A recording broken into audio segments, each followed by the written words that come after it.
تمام دیکھنے اور سننے والوں کو میرا سلام اور کے زون میں خوش آمدید۔ آج کا ٹاپک ڈلیوری سروس کا ہے۔ اس پہ پہلے بھی میں 3 ویڈیو بنا چکا ہوں۔ تو آج کل جو ایشو ہے، زیادہ تر لوگ جب پتہ کرتے ہیں نا کہ اس کا پروسیجر کیا ہے تو فراڈیوں کے ہتھے چڑھ جاتے ہیں۔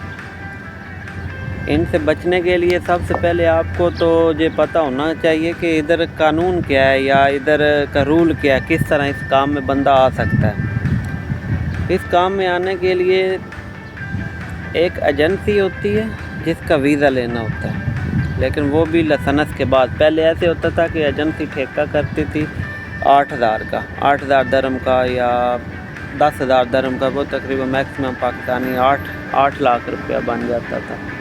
ابھی تھوڑا ڈفرنس ہے، کیونکہ نئے ویزے لگ نہیں رہے اور پرانے ویزے جن کے لگے ہوئے ہیں ان کے آلریڈی بنے ہوئے ہیں لائسنس، یا جو کسی اور کام میں آئے ہوئے ہیں تو ان کے بھی وہ لائسنس اپلائی کرتے ہیں تو ان کے ویزے لگ رہے ہیں۔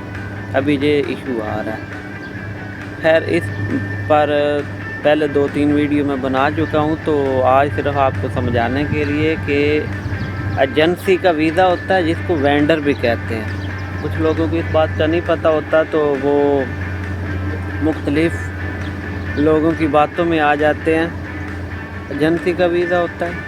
ایجنسی کے بعد جس طرح میں کریم میں کام کر رہا ہوں، ڈلیوروں میں، طلبات، نون، ان کے ویزے نہیں ہوتے، یہ ویزا نہیں دیتے۔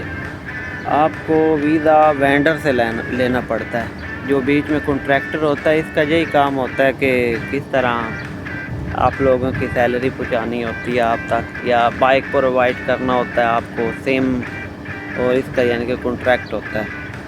تو اکثر لوگ یہ سرچ کر رہے ہوتے ہیں کہ طلبات کا ویزا کیسے ملے گا، کریم کا، ڈلیوروں کا، وہ ان کے ویزے نہیں ہوتے۔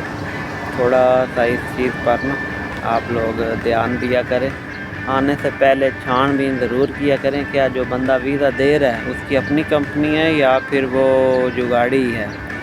شکریہ، اپنا خیال رکھیے، اللہ حافظ۔